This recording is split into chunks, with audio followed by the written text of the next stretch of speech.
ചീനച്ചട്ടിയിൽ 4 spoon വെളിച്ചെണ്ണ ഒഴിച്ച് ചൂടാകുമ്പോൾ ഒരു പിടി ചുവന്നുള്ളി, ഒരു ചുള വെളുത്തുള്ളി, 4 പച്ചമുളക്, ഒരു ചെറിയ കഷ്ണം ഇഞ്ചി ചതച്ചിടാം, ഒരു സവാള അരിഞ്ഞത് ചേർക്കാം, നന്നായിട്ട് വഴറ്റാം.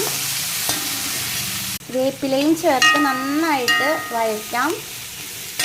എന്നിട്ട് 2 തക്കാളി അരിഞ്ഞിടാം, 1 സ്പൂൺ മല്ലിപ്പൊടി, 1 സ്പൂൺ മുളക് പൊടി, 1/2 സ്പൂൺ മഞ്ഞൾപ്പൊടി, 1 സ്പൂൺ ഉപ്പ് ചേർത്ത് പച്ചമണം മാറുന്നത് വരെ നന്നായിട്ട് ഇളക്കിയെടുക്കാം.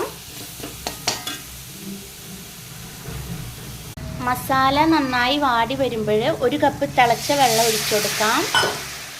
1/2 കിലോ ചിക്കൻ്റെ എല്ല് പീസ് ഇട്ട് കൊടുക്കാം. ചിക്കൻ നന്നായി വെന്ത് വരുമ്പോൾ 1/2 സ്പൂൺ വീതം കുരുമുളക് പൊടി, ഗരം മസാലപ്പൊടി, 3 ഉരുളക്കിഴങ്ങ് അരിഞ്ഞ് ചേർക്കാം. അതുപോലെ തന്നെ കുറച്ച് വെള്ളം കൂടി ചേർത്ത് നന്നായി വേവിച്ചെടുത്താൽ നല്ല രുചിയുള്ള എല്ലുകറി റെഡി.